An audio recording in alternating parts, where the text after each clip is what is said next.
नमस्कार, मैं हूं रुपेश कुमार। राइट 24 न्यूज में स्वागत है। गोपालगंज जिला में गोपालगंज में ही पहुंचे हुए हैं। किस तरह से हेम्योपैथी का क्रेज आगे तक बढ़ चुका है।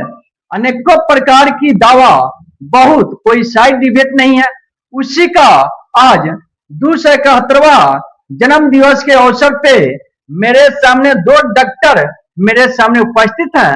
इस पूरे जिला के डॉक्टर हेम्योपैथी का उपस्थित होते हैं और जन्मदिन मनाने का काम किए हैं। इस पे सर क्या कहना चाहेंगे? पहले संक्षिप्त में मैं अपने डॉक्टर हैनीमैन साहब का परिचय दे दूं, क्योंकि उनका 271वां जन्मदिन है। डॉक्टर हैनीमैन साहब खुद एलोपैथिक डॉक्टर थे। बिल्कुल। और वह देखे जब भी किसी पेशेंट का इलाज करते थे तो वह ठीक नहीं होता था। किसी भी बीमारी के लिए अगर वो ठीक नहीं हो रहा है, दवा खा रहा है तो उनको लगा कि यह कौन सी पद्धति है जिससे रोगी ठीक नहीं होता। जब तक दवा खाएगा ठीक है और नहीं खाएगा तो नहीं ठीक है। तो वह प्रैक्टिस छोड़ दिए। प्रैक्टिस छोड़ करके उन्होंने कहा कि यह प्रैक्टिस करने से कोई लाभ नहीं है। वे जर्मन के थे, जर्मन टू इंग्लिश 3-4 भाषा का जानकारी था। तो कहे कि हम ट्रांसलेट करके किताबों का अपना जिंदगी यापन करेंगे, लेकिन हम एलोपैथिक ट्रीटमेंट नहीं करेंगे। उसी में उन्होंने ट्रांसलेट करते समय कुनाइन जो है, उसको सिनकोना भी कहते हैं, चाइना भी हम लोग बोलते हैं, इसका ट्रांसलेट कर रहे थे। तो उसमें यह लिखा हुआ था कि इससे मलेरिया पैदा भी होता है। तो वे सोचे कि जो जिस बीमारी को पैदा करता है वही उस बीमारी का दवा भी हो सकता है।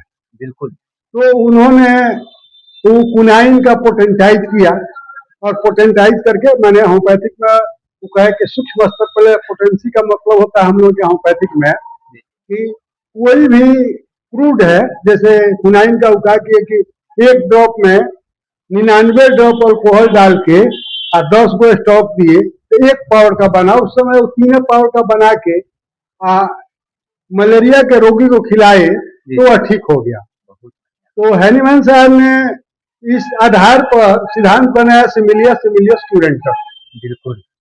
सेम जो बीमारी है वह उसी दवा से ठीक होता है, क्योंकि प्रकृति का यह नियम है कि जो जो बीमारी पैदा करता है उसी से वह बीमारी ठीक होता है। बहुत। तो हैनीमैन साहब का मैंने हमको तो लगता है अभी जितनी पद्धतियां है, क्योंकि होम्योपैथ एक ऐसा पद्धति का उन्होंने आविष्कार किया पूरे विश्व के लिए कि नेचर्स लॉ ऑफ क्योर पर कोई पद्धति नहीं है।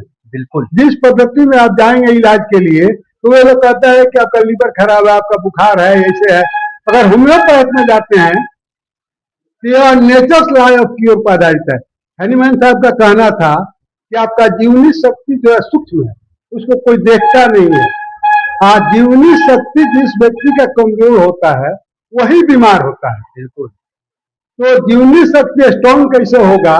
तो वो कहे कि जब हम पोटेंटाइज फॉर्म में दवा देंगे तो वह जाके जीवनी शक्ति को मजबूत करेगा, और जीवनी शक्ति जो है प्रकृति के रूप से बीमारी को लड़के भगा देता है। इसीलिए होम्योपैथ में क्योर होता है और बाकी पैथी में आप देखेंगे सप्रेशन होता है। अच्छी बात है। तो क्या कहेंगे राइट 24 न्यूज में किस तरह से जन्मदिन के अवसर पे सारे हेम्योपैथी के डॉक्टर के क्या शुभकामना देना चाहेंगे आप? हमारे जिला के जितने होम्योपैथिक चिकित्सक हैं सभी लोग यहाँ उपस्थित हुए थे। और इसके पहले भी आपको कुछ बता देते हैं कि पहले हम लोग का होम्योपैथ में यहाँ के जिला के डॉक्टर लोगों का आपस में यूनिटी नहीं था। बिल्कुल। लेकिन हम स्वयं जब गोपालगंज में प्रैक्टिस करने आए 99 में, तो हमें लगा कि हम सभी चिकित्सकों को एक साथ हो जाना चाहिए। बिल्कुल। हमने सबको चाय पर बुलाया अपने यहाँ, और वहीं से हम लोग मीटिंग किए। और उसके बाद हर साल हम लोग हैनीमैन जयंती मनाएंगे, क्योंकि होम्योपैथ में हैनीमैन साहब एक ऐसा चीज दे के गए हैं समाज के लिए कि समाज के लोगों का भी कल्याण हो। इसके लिए हम लोग को एकजुट होना चाहिए, और उसी साल से हम लोग प्रत्येक साल धूमधाम से हैनीमैन जयंती मनाते हैं। आज तो 271वां जन्म दिवस मनाया गया। इस अवसर पर क्या कहना चाहेंगे?